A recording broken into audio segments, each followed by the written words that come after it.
This week we got the most exciting debut, the comic book I was most excited for in 2024, Wolverine Revenge, Jonathan Hickman, Greg Capullo on this series.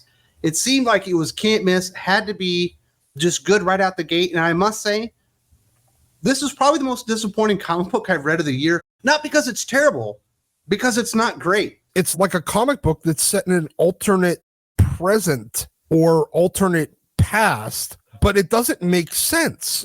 I couldn't agree more. It's almost like they took the what if concept and they took everything cool about it and removed it to where now it's just really far-fetched fanfic at this point, because you're coming in on the heels of something that was a major event, I guess changing an aspect of it, and then showing a bunch of stuff that never happened, that never would happen. And that never could have happened. You start off with Wolverine running around with some of those zebra people Jonathan Hickman created during his Avengers run. So that would have been around, what, 2014-ish, 2012? But you also have white guy Nick Fury in it that has not really involved on Earth since right around the time of Original Sin. But you have Bucky, who hadn't become the Winter Soldier again until like 2004. Maria Hill, who hadn't been even created until Bendis during the mid 2000s. Then you have somehow an evil Deadpool and Peter Rasputin, Colossus, but looking like he does right now, all of which reacting to an event that happened around Uncanny Uncanny X-Men around 304, 310, something like that, whenever Avalon and Asteroid M crashed to Earth. The timeline on this is completely and utterly nonsensical. And here's my issue with this. You know, you go back and read something like Batman and the Joker, the Deadly Duo from Mark Silvestri. Probably not in continuity, but it doesn't really mess stuff up to such a degree that your suspension of disbelief is removed from the book because you could see it happening somewhere. This could happen nowhere. It's completely inconsequential, like within 8 pages. I sat there and I'm looking at this and I'm reading it and I'm like, okay, well, it's kind of cool. The art's nice, but where in the fuck does this fit? Because it doesn't seem to fit anywhere. Yeah, it's like it misses the mark as an Elseworld story and a what if story. Yes, exactly. I'm kind of really disappointed in that because I was hoping for something that would be set in our current continuity, even if it's just a mini series, something to really draw interest to Wolverine and or the X-Men and kind of this X relaunch. This is coming as part of an X relaunch, but has nothing to do whatsoever with any of the storyline or even continuity of the X relaunch because it doesn't make any sense. Absolutely. It's time to get into the book here, starting out with the art from Greg Capullo. Greg Capullo returning to Marvel Comics, doing interiors for the first time in a couple of decades, I believe. And we do start out with the stuff that they showed. Wolverine in the Savage Land with the zebra people, riding a triceratops, fighting dinosaurs. And it's all very exciting, and shockingly, Greg Capullo fits the Wolverine like a glove on a hand. It just really makes sense. His style fits the character. I don't think his style totally fits Captain America, who's certainly in this story, or maybe even Winter Soldier to a degree. But the Wolverine stuff he certainly has on lock, and it's cool to look at. Trampsing through the woods, and then suddenly there's a triceratops, but Wolverine's on top of it, and that's really cool. Then they hear something in the bushes because something has been stalking the zebra people, and Wolverine's helping them kind of go out, take the fight to whatever it is, and then it's not a Tyrannosaurus, it's some other giant carnivorous dinosaur.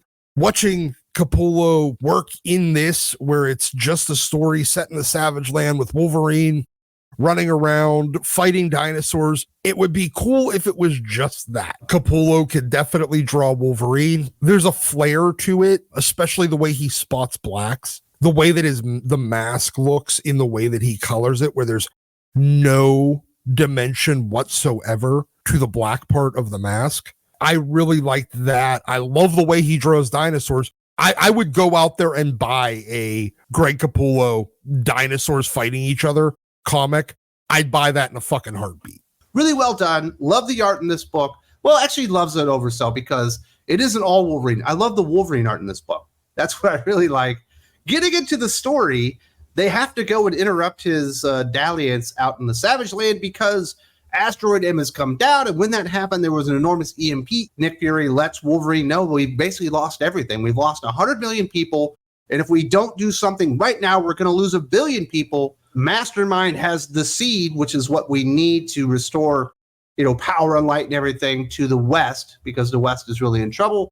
And it's going to be you and Captain America and Winter Soldier and Maria Hill and Dum Dum Dugan and Quartermain. All those characters are going to have to go in and do this on your own because we're down so many people. And it just is a really, really weird spot to like shove a story in. I'm like, all right, cool. I guess I can get into this. It seems really random, and it seems like it's just kind of plot hopscotch, where it's just another and then, because it kind of comes out of nowhere. It's kind of a callback to Wolverine and Captain America running around together in Madripoor back in, Uncanny 268 and Wolverine's memories of that. I mean, I can get into this with like Wolverine hanging out with basically some old army buddies that he hasn't seen in a long time. But the world that they've created, where there's hundreds of millions of people dead, probably going to be billions if they don't get the power. Canada's gone. Yeah. Canada's all gone. Really? The problem is we've got all these throwback series with great creators, and they're going back in continuity and finding gaps where they can fill in things with more story. The problem here is this story already got told. Even if they wanted to tell a story set around that time, that didn't happen. We saw what happened when Asteroid M crashed. Millions of people, hundreds of millions of people did not die. It's like you took this time and you went off onto a tangent universe where what if this was the outcome of it, but then all the characters involved in the fucking story don't make any goddamn sense. But also fans have never asked, what if Asteroid M crashed into Earth and created a giant EMP? What's the answer? Dark Days. That dumb Tom Taylor event from a couple of years ago that already got fucking memory hold at Marvel because it didn't matter in continuity either. Exactly. So it's just it's a weird thing to do. You get Hickman Capullo together, you can do anything, and you choose this. That's why it's so disappointing. They do arrive, and as they're about to lay down to where the Brotherhood of Mutants are, led by Mastermind, all the helicarriers, including the one with Nick Fury on it, are destroyed, and everyone's dead. The only people that jump are Wolverine, Captain America, Winter Soldier, Dum Dum Dugan, Quartermain, and Maria Hill, I believe. And then 3 of them are murdered too by Deadpool, Omega Red, and Sabretooth. We just murdered like 5,000 heroes in 2 pages. All 3 of those SHIELD agents are really terrible fucking captains if all of their support staff die, but they keep making it out. It's hard to sell the deaths as being important when you have that much in just 2 pages. All of those people, all the support staff, all these hundreds of millions of people that have supposedly died already, they're all just window dressing to move the plot forward and to give us a really, really cheap emotional motivator to move the plot forward. I get it. You're trying to establish these massive, massive, massive stakes, but it's ineffective because what world do you have to save? All the characters that you like, they're dead. Nick Fury, Dum Dum Dugan, Maria Hill, they all get killed by this new Brotherhood. There is absolutely no explanation for why Deadpool is suddenly in the Brotherhood of Evil fucking Mutants. Even if they save the world and they get this seed thing, they don't know what the fuck the plan was for it. Nick Fury had like a military operation to run. He knew what the fuck they were going to do with it or who they had to deliver it to. None of that was ever goddamn covered. You just have all this mass murder that it doesn't really make a whole lot of difference. But then we do have the 3 surviving members, Captain America, Wolverine, and Winter Soldier. They're kind of cornered and they're taken in and kind of knocked out or whatever. And then they wake up and you see that the Brotherhood of Mutants is Mastermind, it's Sabretooth, Deadpool, Omega Red, who we've also seen, as well as Colossus. Colossus is completely out of character. Now all of a sudden he's like the big red communist that he's never really been in X-Men or whatever. And they've all got these scars on their chest because they put bombs in their chest. And then there's a really weird explanation of how they did it to Wolverine. If you would have put a bomb in Wolverine's chest, cut it open and put a bomb in there and it'll heal itself up. Who cares? They made up some weird reason why they could do it, even though they could have done it. But Peter is the one that really just threw me off, even being in here. This is a callback to more Krakoa era Peter, where he was being manipulated by his brother and him being potentially a traitor to mutants to go and support Russia's anti-mutant policy, but also work for the Russian state. Like, it's kind of that questionable Peter from like those first couple of issues of X-Force, where he might be on his brother's side, he might be a sleeper agent, except for suddenly now he's just a member of the Brotherhood for no particular reason, even though he was, I mean, granted, he had joined Magneto's acolytes back in the early 300s after his sister died and he became disillusioned with Xavier's dream, but that was 400 fucking issues ago, and it doesn't make sense now why he'd suddenly have decided to join the Brotherhood again. Fine, whatever. Well, they're certainly in a pickle because they all got bombs in their chests. It does not go well for them. They try to escape. The Winter Soldier is blown up. Captain America is blown up. Wolverine uses his own adamantium claws to cut out his own chest to try and get the bomb out, but it does not work in time, and Deadpool is very, very happy that he's destroyed America. For some reason, they're assuming that him being exploded will actually kill him. Like, they do this thing where they're like, hey, we know you want this thing. We're putting these bombs in your chest.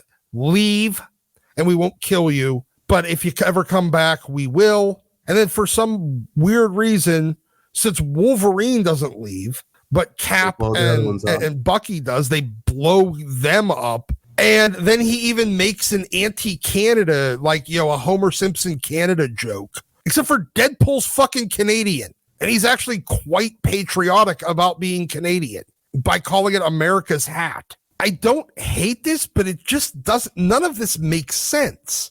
Like, I feel like there was a really good Wolverine story here, but they just didn't know how to tell it. I think they just had like a weird random thing and they wrote like 80 different ideas on the board and said, fuck it, we're doing them all. You start the issue with Wolverine just fighting dinosaurs, and you end the issue with hundreds of millions of people dead, Captain America, Bucky, Nick Fury, Dum Dum Dugan, Maria Hill, Clay Quartermain, and all of the S.H.I.E.L.D. helicarriers on the planet destroyed. I can maybe forgive Mastermind or Sabretooth or Omega Red for not knowing that a bomb inside Wolverine wasn't going to kill him.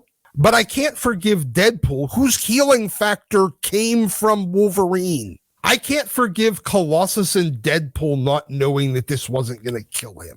But you do get a good little image at the end with a very upset Logan regenerating.